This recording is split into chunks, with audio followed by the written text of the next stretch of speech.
તો આ સાથે સમાચાર સામે આવી રહ્યા છે। ગેમ ઝોન શરૂ કરવા માટે પોલીસનું લાયસન્સ લેવું પડશે। સમાચાર સામે આવ્યા છે સુરતમાં ગેમ ઝોન શરૂ કરવા માટે પોલીસનું લાયસન્સ ફરજિયાતપણે લેવું પડશે। રાજકોટ અગ્નિકાંડ જેવી દુર્ઘટના ન બને તે માટે જાહેરનામું બહાર પાડવામાં આવ્યું છે।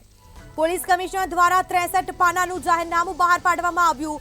જો ગેમ ઝોન શરૂ કરવો હશે તો લાયસન્સ લેવું પડશે ફરજિયાતપણે। જાહેરનામા ઉલ્લેખ કરવામાં આવ્યો છે જેમાં લાયસન્સ ધરાવનારને પણ નવેસરથી લાયસન્સ લેવું પડશે। જેની પાસે લાયસન્સ છે તેઓએ પણ નવેસરથી લાયસન્સ લેવું પડશે। અલગ અલગ ગેમની અલગ અલગ પરમિશન લેવી પડશે। તો પોલીસ કમિશનર દ્વારા જાહેરનામું બહાર પાડવામાં આવ્યું છે। ઇન્સ્પેક્શન લાયસન્સ સહિતની પ્રક્રિયાની કામગીરી પણ કરવાની રહેશે।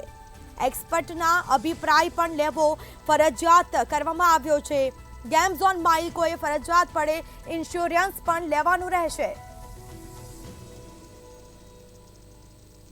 તો વધુ વિગતો સાથે સંવાદદાતા દિવ્યેશ પરમાર ફોન લાઈન પર જોડાઈ ગયા છે। જી, ગેમ ઝોન શરૂ કરવા માટે હવે ફરજિયાતપણે પોલીસનું લાયસન્સ લેવું પડશે। રાજકોટની જે દુર્ઘટના બની ફરીથી તે ઘટનાનું પુનરાવર્તન ન થાય તે માટે આ કામગીરી કરવામાં આવી રહી છે, શું માહિતી? બિલકુલ થી જે પ્રકારે રાજકોટમાં જે ગેમ ઝોનમાં અગ્નિકાંડની જે ઘટના બની હતી તેને લઈને ક્યાંય ને ક્યાંય સુરતમાં પણ પોલીસ દ્વારા જે સપાટો મૂકવામાં આવ્યો હતો, તમામ જે ગેમ ઝોન છે તે બંધ કરવામાં આવ્યા હતા।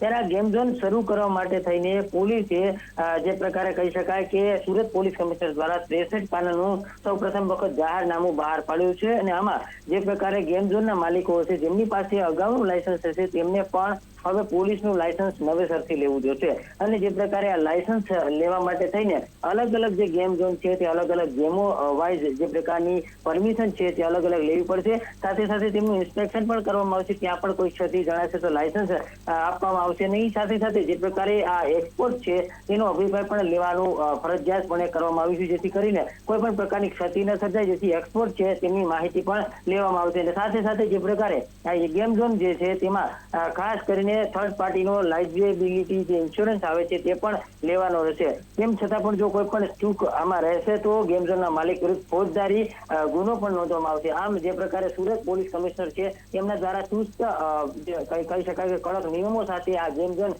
શરૂ કરવા માટે થઈને લાયસન્સ જે છે તે ફરજિયાત કર્યું છે। જી બિલકુલથી તમામ જાણકારી આપવા બદલ આપનો આભાર।